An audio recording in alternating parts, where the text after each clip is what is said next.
할렐루야. 그렇습니다. 주님이 부활하셔서 오늘도 우리 예배 가운데 임재하시고 우리를 만나 주실 줄로 믿습니다. 할렐루야. 요셉 그러면 구약에도 요셉이 있고 신약에도 요셉이 있는데요. 구약의 요셉도 그렇고 신약의 요셉도 그렇고 아주 좋은 인상을 주는 인물입니다. 구약의 요셉은 우리가 잘 아는 것처럼 애굽의 총리 대신이 돼서 하나님의 역사에 쓰임받은 사람이고, 신약의 요셉은 예수님의 아버지, 육신의 아버지로다가 역할을 감당해서 그 사명을 잘 감당했던 사람입니다. 자식을 둔 부모들은 우리 자식들이 다 요셉과 같이 됐으면 좋겠다 하는 그런 심정을 가져봤으리라고 생각이 됩니다. 왜 그런가 하면 믿음도 좋지요. 요셉이 또 나중에 애굽의 총리 대신이 됐기 때문에 그렇게 됐으면 좋겠다 하는 그런 생각들을 합니다. 그런데 막상 키워보면 그게 쉬운 일이 아닌 것을 알 수 있어요. 왜 그러냐? 요셉처럼 키우질 않았기 때문에 그래요. 요셉이 되는 건 좋은데 요셉이 겪은 그 과정을 겪으라 그러면 그건 아니에요. 10년 동안 종살이도 좀 해보고 누명 쓰고 3년 동안 감옥살이도 하고 그렇게 하면서 믿음을 키우라 그러면 그 누가 그렇게 해봤어요? 그렇게 원치 않지요. 근데 이것은 하나님이 함께 하시는 역사를 믿고 주님과 동행할 때 어떤 사정과 형편 중에도 형통케 하시는 하나님의 은혜가 있게 되는 줄로 믿습니다. 오늘 2절과 3절에 이렇게 말씀했습니다. 여호와께서 요셉과 함께 하심으로 그가 형통한 자가 되어 그의 주인 애굽 사람의 집에 있으니 그랬고, 그의 주인이 여호와께서 그와 함께 하심을 보며 또 여호와께서 그의 범사에 형통하게 하심을 보았더라 그랬어요. 그래서 오늘 제목을 범사에 형통하라 이렇게 잡았습니다. 성경의 말씀은 누구 특별한 사람에게 주시는 말씀이 아니고 모든 사람에게 주시는 보편적인 복음인 것을 믿으시기 바랍니다. 그러니까 이 성경에 기록해 놓은 거예요. 구약의 요셉에만 해당되는 얘기라고 그러면 오늘날 우리하고 상관없으면 우리가 받아도 소용이 없는 거예요. 우리에게도 다 그렇게 될 수 있는 길을 열어놓으신 줄로 믿습니다. 그걸 오늘 좀 살펴보려고 그래요. 요셉이 형통했는데 크게 세 가지 형통을 했는데, 하나는 보디발 장군의 집에서 오늘 본문에 나오는 것처럼 종살이 10년 동안을 했는데 그런데 형통했다. 또 범사에 형통했다. 이렇게 말씀하고 있습니다. 그리고 39장 23절에 보면 보디발 장군의 아내의 유혹을 받고 거절하다가 강간미수범으로 누명을 쓰고 감옥에 3년 동안 감옥살이를 하는데 23절 간수장은 그의 손에 맡긴 것을 무엇이든지 살펴보지 아니하였으니 이는 여호와께서 요셉과 함께 하심이라. 여호와께서 그를 범사에 형통하게 하셨더라 그랬습니다. 그리고 나중에 바로 왕의 꿈을 해몽하고 형통하게 돼서 총리 되시는 그런 역사가 나타나는 것을 볼 수가 있습니다. 근데 이 형통했다고 하는 것은 무슨 뜻인가 하면 오늘 이 2절과 3절의 말씀에 그 근본 원인을 말씀하고 있는데요. 여호와께서 요셉과 함께 하심으로 그가 형통한 자가 됐다. 하나님이 함께 하셔서 형통한 자가 됐다 하는 것입니다.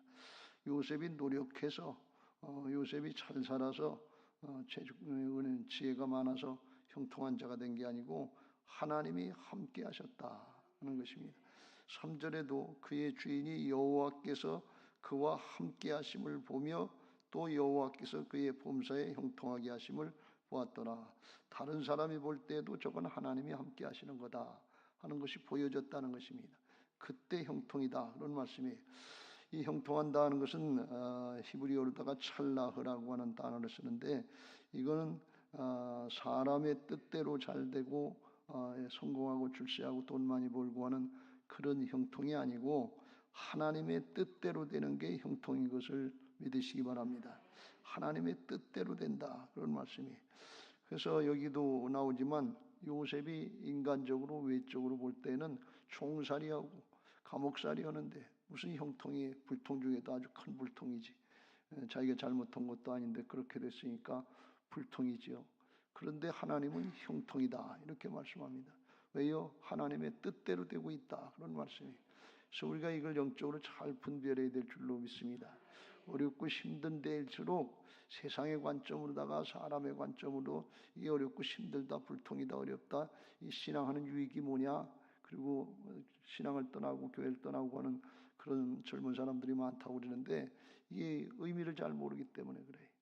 하나님의 뜻대로 되는 게 참 형통이고 영원한 형통인 것을 믿으시기 바랍니다. 지켜보면 알아요. 그걸 인생을 살아보면 안다 말이죠. 그래서 하나님의 뜻대로 되면 지금은 고난이고 역경이고 힘들고 어려운 것 같은데 그런데 이게 형통이에요. 이 총리 대신이 됐다고 해서 형통이 아니고 하나님이 요셉을 통해서 형통케 하시려고 하는 믿음의 사람을 만드시는 것은 궁극적으로 뭔가 하면 그렇게 10년 동안 종살이하고 3년 동안 감옥살이하고 그리고 총리 대신이 된 거 그게 형통이 아니고 그 후에 자기를 죽이려고 했던 자기를 못 살게 굴었던 형들을 용서하고 화해하고 상처 입은 치유자로서 예수님과 같은 용서와 화해 큰 믿음의 사람이 된 거 하나님 나라 역사에 진짜 쓰임받는 사람이 된 거 이게 하나님 나라의 영원한 형통인 것을 믿으시기 바랍니다. 세상에 형통했다 성공했다 출세했다 그러는데 겉으로 보면 그게 아닌 것 같아요. 잘못된 경우가 많아요. 요즘 보면 뭐 범죄자도 대통령이 된다는 이런 얘기가 나오는 시대니까 이게 아주 힘들어요. 국무총리 장관들 요새 청문회 하고 지나가고 있는데 보면 수준이 평균 수준도 안 되는 그런 모습을 본다고 해요. 그걸 형통이다. 세상적인 관점에서는 이렇게 얘기할 수 있는지 모르지만 하나님의 관점에서는 그게 아니다 그런 말씀이에요. 그래서 우리가 이걸 잘 깨달아야 될 줄로 믿습니다. 우리 신앙은 하나님 나라 차원의 신앙을 하는 것이지 세상 나라 차원의 신앙을 하는 게 아니에요. 그래서 우리가 신앙하면서 세상 나라 판단 기준을 가지고서 우리한테 적용을 하면 이해가 안 되는 게 많아요.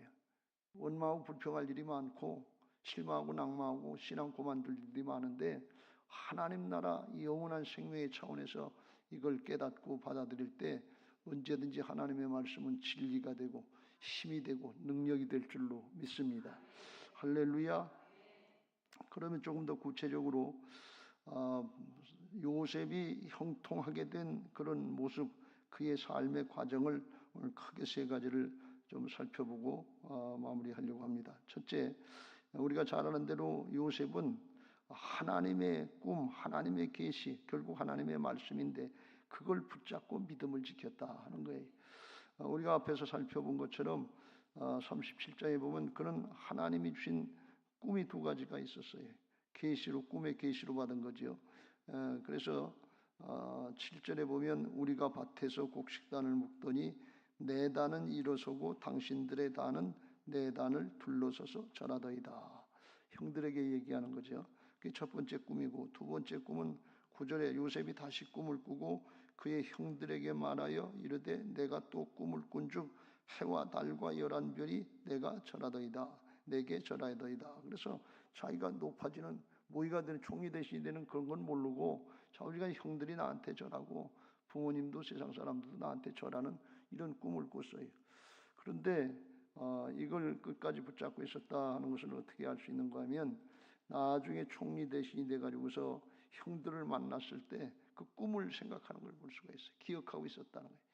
42장 6절에 형들이 이제 양식을 얻으려고 애굽으로 왔을 때 형들을 보고서 그걸 알았어요. 때에 요셉이 나라의 총리로서 그 땅 모든 백성에게 곡식을 팔더니 요셉의 형들이 와서 그 앞에 땅에 엎드려 절하매 요셉이 보고 형들인 줄 아나 모르는 체하고 엄한 소리로 그들에게 말하여 이르되 너희가 어디서 왔느냐 그들이 이르되 곡물을 사려고 가나안에서 왔나이다. 요셉은 그 형들을 알아보았으나 그들은 요셉을 알아보지 못하더라. 요셉이 그들에게 대하여 꾼 꿈을 생각하고 그들에게 이르되 너희는 정탐꾼이라 하면서 이제 몰아세우고 나중에 화해하는 과정을 거치는데 꾼 꿈을 생각했다는 거예요. 그러니까 그때까지 잊어버린 게 아니라 십수년 지났지만 이게 얼마 지났는가 하면 13년간 종살이하고 10년간 종살이하고 3년간 감옥살이하고 7년 동안 풍년이 있었고, 그러니까 20년에다가 또 흉년이 들어서 2년쯤 지나서 살아왔으니까 한 22년 지난 거예요. 잊어버렸을 것 같은데 잊어버리지 않고 기억하고 있었다는 거예요. 근데 그 과정은 어렵고 힘든 과정인데, 어렵고 힘든 과정을 그거를 뭘 생각하고 있었냐? 하나님이 준 꿈, 말씀, 그게 이루어질 걸 믿고 그걸 붙잡고 믿음을 지켰다, 그런 말씀이에요. 언젠가는 하나님이 그 말씀 이루실 거다. 어렵고 힘들어도 그 말씀 붙잡고 힘을 냈다, 그런 말씀이에요. 말씀 붙잡을 때 하나님께서 함께 하시는 역사가 있는 것을 믿으시기 바랍니다. 하나님이 함께 하시는 게 형통인데, 하나님의 말씀을 듣고 따르는 것이 형통의 비결인 것을 믿으시기 바랍니다. 예수님이 그렇게 하셨잖아요. 요한복음 8장 28절 29절에 나는 스스로 아무것도 말하지 않는다. 아버지의 말씀하면 될 걸 듣고 따르고 순종하는 것뿐이다. 그러면 내가 하나님을, 아버지를 기쁘게 항상 기쁘게 하심으로 하나님이 항상 나와 함께 하신다 그랬어요. 그러니까 예수님의 방법은 하나님의 말씀을 듣고 따르면 하나님이 함께 하신다 말이에요. 그러니까 말씀을 듣고 따르는 게 형통하는 비결이에요. 그러면 하나님이 함께 하시니까, 하나님의 말씀을 순종하려고 그러니까 하나님의 말씀은 하나님이 이루시잖아요. 그러니까 하나님이 함께 하시는 거예요. 그러면 그 자체가, 과정은 이렇고 어렵고 종살이가 되고 감옥살이가 되고 뭐 누명도 쓰고 어렵고 힘든 과정이 있지만, 말씀을 따라가는 과정이 형통인 것을 믿으시기 바랍니다. 그때 믿음 지킬 수 있는 사람이 말씀 붙잡는 사람이에요. 말씀은 요동치 않으니까, 말씀은 반드시 되니까. 이게 한두 해가 아니고 10수년 20년 이렇게 걸리면 그걸 어떻게 이겨나가냐 말이죠. 그렇게 되리라 믿다가도 내 생각만 믿고 있다가 내 사정 내 형편이 어렵고 힘들어지면 그냥 다운될 수 있잖아요. 근데 이 약속의 말씀을 붙잡는 거예요. 하나님을 붙잡는 거예요. 언제든지 사정 형편을 붙잡으면 실수하기 쉽지만, 하나님을 바라보고 말씀을 붙잡고 거기에 소망을 두면 반드시 승리하는 것을 믿으시기 바랍니다. 그게 승리의 비결이에요. 로마서 5장 3절부터 5절, 환난 중에도 즐거워하나니 이는 환난은 인내를, 인내는 연단을, 연단은 하나님께 소망을 갖게 하시고 그 소망이 부끄럽게 하지 아니하시려고 하나님이 우리 안에 오신 성령으로 말미암아 사랑을 부어주신다 그랬어요. 그래서 끝까지 인내할 수 있도록 말씀 붙잡고 나가는 사람을 축복하시는 것을 믿으시기 바랍니다. 그러니까 말씀 붙잡고 이 형통하려면 반드시 인내 과정이 필요해요. 근데 인내 과정이 필요한 건 하나님의 능력이 부족해서가 아니라 그 사람을 믿음의 사람으로 만들어 주려고, 이래도 저래도 하나님을 의지하고 이래도 저래도 말씀을 의지하는 믿음의 사람을 만들어 주려고 인내 과정을 주신다 그런 말씀. 그래서 인내 과정이 있을 때 말씀의 성취를 볼 수 있는 것을 믿으시기 바랍니다. 누가복음 8장 15절에 옥토와 같은 심령은 어떤 심령인가 하면 말씀을 듣고 지키어 인내로 결실하는 자다 그랬어요. 인내가 있어야 돼. 인내는 문제만 해결되는 게 아니라 나도 바꿔주시는 거예요. 진짜 형통은 이제 나중에도 나옵니다만, 진짜 형통은 문제 해결이 아니고 총리대시된 게 아니고 하나님의 사람, 예수님과 같은 하나님의 형상이 회복된 믿음의 사람이 된 것이, 이것이 진짜 형통인 것을 믿으시기 바랍니다. 근데 그걸 어떻게 했냐? 하나님이 주신 꿈, 말씀 이거 붙잡고 인내하니까 하나님께서 때가 되니까 이루어 주시더라 그런 말씀이에요. 끝까지 말씀 붙잡고 인내하시면서 승리하시길 주의 이름으로 축원합니다. 어려울수록 인내하세요. 힘들수록 인내하세요. 불가능하다 생각할수록 믿음의 사람들은 하나님만 붙잡아야 돼요. 말씀만 붙잡아야 돼요. 역설이에요. 신앙은 어렵고 힘들수록 하나님만 붙잡고 말씀을 붙잡아야지, 어렵고 힘들 때 사정 형편 따지고 사람의 방법 따지면 가능성이 없어요. 길이 없어요. 근데 하나님만 붙잡고 말씀만 붙잡으면 하나님은 되신단 말이에요. 사람은 안 되지만 하나님은 되시니까 소망을 갖게 되는데, 하나님께 소망을 갖는 게, 그게 환난은 인내를, 인내는 연단을, 연단은 소망, 연단의 과정을 거쳐서 믿음의 사람으로 만들어 주실 때, 아, 이젠 하나님밖에 없다. 하나님만 바라보자. 그 과정을 거치게 하시는 거예요. 그러니까 고난 없는 영광은 없는 것입니다. 고난의 과정은 그냥 지나가는 것이 아니고 나를 만드시는 가장 유익한 과정인 것을 믿으시기 바랍니다. 두 번째로 요셉은 어떤 사람이었냐? 형통한 사람이었는데 하나님이 함께 하시는 사람이었는데 하나님이 함께 하시는 사람은 어떤 사람이냐? 성실하고 정직했다 하는 것입니다. 이 요셉은 어떤 간사한 모습이나 속임수나 뭐 이런 것이 없었어요. 요셉이 야곱의 아들인데 야곱의 밑에서 어떻게 이런 아들이 나왔나? 야곱은 약삭 빠른 사람 아니에요. 자기 앞가림 하려고 뭐 속이기도 하고 어떻게 하고 뭐 이런수 저런수 아버지도 속이고 형도 속이고 뭐 얼마든지 할 수 있는 사람 아니에요. 근데 그런 사람 밑에서 요셉과 같은 사람이 나왔다. 이 신기한 일이죠. 야곱이 요셉을 사랑했는데 자기의 사랑하는 아내 라헬의 아들이었기 때문에도 사랑하지만 아마 야곱이 볼 때 자기 욕은 다르다. 이건 종류가 다르네. 씨가 다르네. 아마 자기 자신도 생각하기 신기하게 생각했을 거예요. 어디서 이런 게 나왔나? 그러면서 신기하게 생각했을 거예요. 자우지간 어쨌거나 이 성실하고 정직했는데 아주 고지식할 정도로 정직했어요. 이 아버지 야곱이 형들이 잘못한 거 얘기해라 그러면 이거 고자질하면 형들한테 욕먹고 미움받을 거 알지만 가서 얘기를 했단 말이에요. 고지식할 정도로 정직하고 성실했단 말이에요.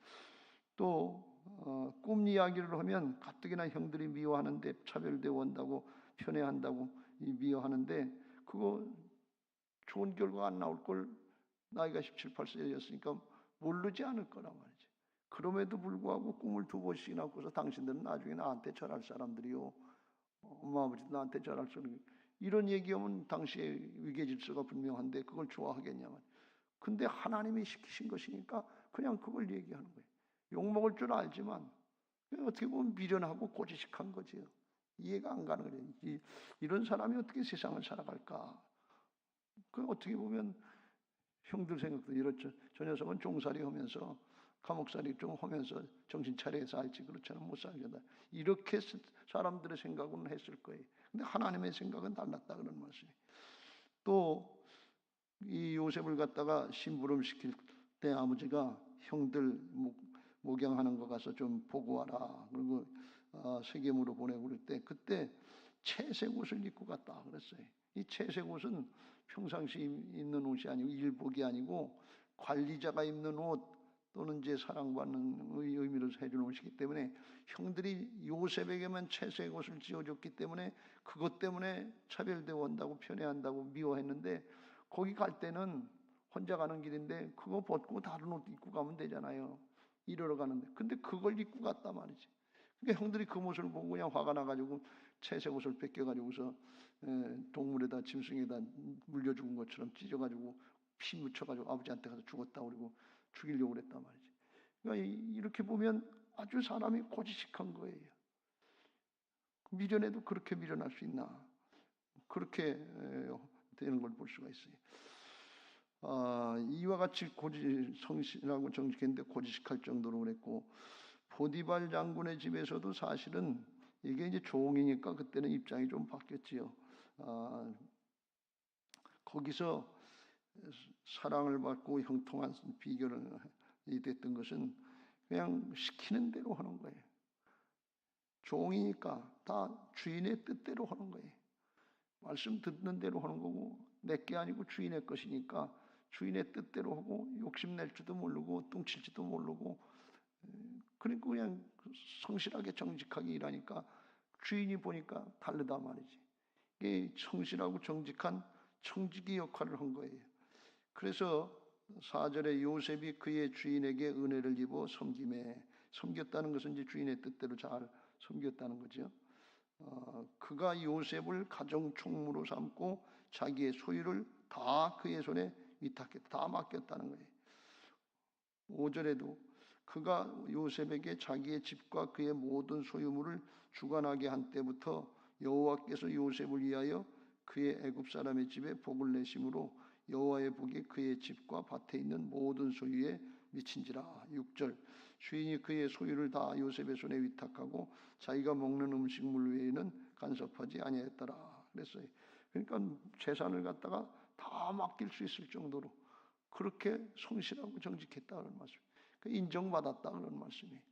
그래서 이게 손해 볼 것 같고 세상 못 살 것 같고 소가 넘어가서 평생 고생만 하고 당할 것 같은데, 그런데 나중에 보면 그것 때문에 인정받고 길이 열려지기 시작하더라고요. 그런 말씀. 사람의 생각대로 되는 게 아니라 하나님의 뜻대로 되는 것을 믿으시기 바랍니다. 우리들은 신앙하면서 성실하고 좀 고지식하게 그렇게 살 수 있는 믿음의 용기가 있어야 돼요.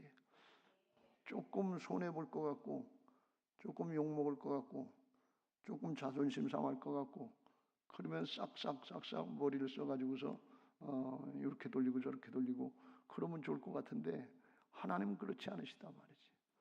예수님은 그렇지 않단 말이지. 내가 예수다, 내가 하나님이다 그러면 십자가에 달릴 줄 아시면서도 내가 너희들이 말하는 하나님이다, 하늘로부터 내려온 하나님이다, 예수님이다, 이걸 얘기하고 십자가에 달리신 분이 예수님이시거든요. 거짓이 없는 거예요. 우리는 손해볼 것 같고 자존심 상할 것 같고 민망할 것 같으면 슬쩍슬쩍 돌려서 얘기한단 말이에요. 근데 하나님은 진리 자체이시니까 하나님과 통하고 하나님과 함께 하시려면 하나님의 성품, 예수님의 성품을 닮아야 될 줄로 믿습니다. 손해볼 줄 알면서, 잘못될 줄 알면서, 민망할 줄 알면서, 자존심 상할 줄 알면서 그렇게 하는 거예요. 근데 사람은 그걸 모르지만 하나님은 그걸 보고 계신단 말이죠. 하나님은 그걸 기다리신다 그런 말씀이에요. 그러니까 믿고 신뢰할 수 있는 사람이 되게 하시는 줄로 믿습니다. 주께서 지혜 있고 진실한 청지기가 되어 주인에게 그 집 종들을 맡아 때를 따라 양식을 나눠줄 자가 누구냐. 43절 누가복음 12장. 주인이 이를 때 그 종이 그렇게 하는 것을 보면 복이 있으리로다. 44절. 내가 참으로 너희에게 이르노니 주인이 그 모든 소유를 그에게 맡기리라. 그랬어요. 하나님의 모든 소유를 맡기고 싶으신 것이 하나님의 뜻인 것을 믿으시기 바랍니다. 착하고 충성된 종이 되면 하나님의 뜻대로 사용하려고 그러면 손해볼 것 같고 내가 먹을 건 어디 있나 이렇게 생각하기 쉬운데, 그건 사람의 생각이고 하나님은 그걸 갖다가 믿고 신뢰하기 때문에 더 많은 것을 맡겨주시고 주인의 즐거움에 참여하게 하시는 것을 믿으시기 바랍니다. 중요한 건 하나님이 주관자시라는 거예요. 하나님이 창조주시고 공급자시라는 거예요. 그러니까 하나님의 마음에 맞아야 돼요. 사람의 마음에 맞으면 안 돼요. 내 생각대로 적용은 안 돼요. 그래서 우리가 약은 것 같은데 똑똑한 것 같은데 내 생각을 따르면 그거는 얼마 못 가요. 큰 부자가 되지 못하고 진짜 큰 인물이 되지 못해요. 하나님의 말씀대로 고지식한 것 같은데 성실하게 정직하게 살 때 영원한 하나님 나라 역사에 동참하게 될 줄로 믿습니다. 우리가 세상에서 잘 살려고 이렇게 저렇게 꾀를 부리고 치부도 하고 자리도 차지하고 뭐 인기도 얻고 그러려고 그러는데 그 결과는 나중에 가보면 바벨론 성으로 가는 거예요. 멸망의 도성으로 가는 거예요. 미련한 것 같고 고지식한 것 같고 다 뺏기는 것 같고 손해보는 것 같고 때때로는 믿음 지키다 순교하는 것 같은데, 그런데 그 길은 예루살렘 성으로 나가는 길이에요. 길이 분명해요. 방향을 잘 잡으시길 주의 이름으로 축원합니다. 거짓말 슬쩍슬쩍하고 야간 것 같이 꽤 있는 것 같이 그런데 스스로 속지 마세요. 스스로 속는 거지 하나님은 속만으로 여김을 당하지 않으신다고 그랬어요. 요한계시록 21장 8절 누가 지옥에 가느냐. 그러나 두려워하는 자들과 믿지 아니하는 자들과 흉악한 자들과 살인자들과 음행하는 자들과 점술가들과 우상 숭배자들과 거짓말을 하는 모든 자들은 불과 유황으로 타는 못에 던져지리니 이것이 둘째 사망이라 그랬어요. 거짓말하는 사람들은 결국 지옥으로 간다 그랬어요. 왜 그러냐? 거짓은 마귀에게서 나오기 때문에 그래요. 하나님은 거짓을 말씀하시지 않으시는 것을 믿으시기 바랍니다. 사단은 처음부터 거짓말로다가 선악 갖다 먹으면 하나님과 같이 된다고 그리고 살인한 자 아니. 그래서 신앙을 잘하는 것 같은데 여러분 이게 실제로 이런 일들이 너무나 많아요. 열심히 하고 신앙 잘하는 것 같은데 슬쩍슬쩍 거짓말 잘하는 사람들이 있어요. 그냥 뭐 누굴 해하려고 하는 게 아니고 그냥 신거짓말이라고 그냥 슬쩍슬쩍 하는데 그것도 하지 마세요. 진리만 말씀하시길 주의 이름으로 축원합니다. 왜? 거짓은 사단에게 악한 영에서 나오는 거예요. 예수님의 당시에 예수님이 그걸 경계하셨잖아요. 바리새인들, 사두개인들, 제사장들 신앙 잘하고 종교 지도자주고 그랬어요. 그런데 마귀의 자식이라고 합니다. 너희는 너희 아비 마귀에게서 났으니 너희 아버지의 욕심대로 너희도 행하고자 하느니라. 그는 처음부터 살인한 자요 진리가 그 속에 없으므로 진리에 서지 못하고 거짓을 말할 때마다 제 것으로 말하나니 이는 거짓말장이요 거짓의 아비가 되었습니다. 그래서 거짓을 행하지 말고 손해보더라도 그냥 예수님을 위해서 주님의 이름을 위해서 진리를 택하시길 주의 이름으로 축복합니다. 할렐루야. 그때 하나님이 함께 하신단 말이죠. 그게 형통이다 그런 말씀이에요. 진리를 말하면서 손해보면서 형통한 길을 가세요. 인간적인 생각으로 다 이렇게 피해가고 이렇게 피해가고 그러면 손해 안 불고 창피 안 당할 것 같지만 그게 불통의 길로 가는 거예요. 피하지 말고 신앙은 정면 돌파해야 돼요. 사람 의지하지 말고 하나님 의지하고 말씀 의지하고 정면 돌파하려고 할 때 내 힘으로 되는 것이 아니라 주님의 힘으로 되게 하실 줄로 믿습니다.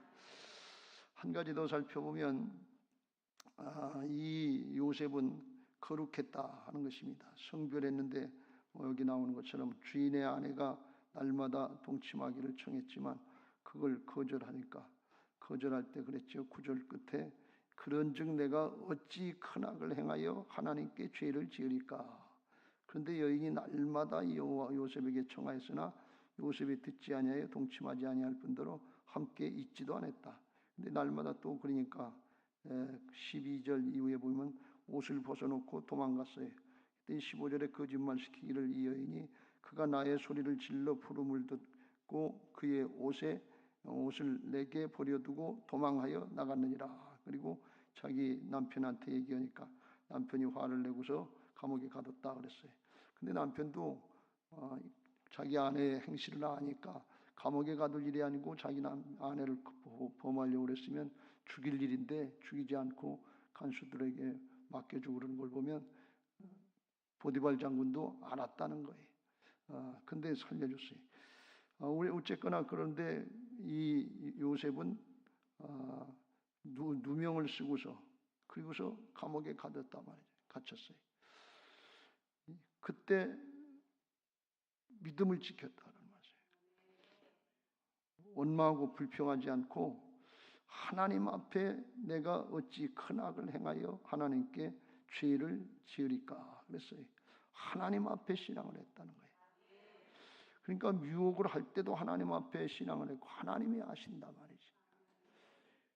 감옥에 가서도 원망하고 불평하고 이게 따지고 얘기할 수 있는데 그 얘기 일치하지 않았어요.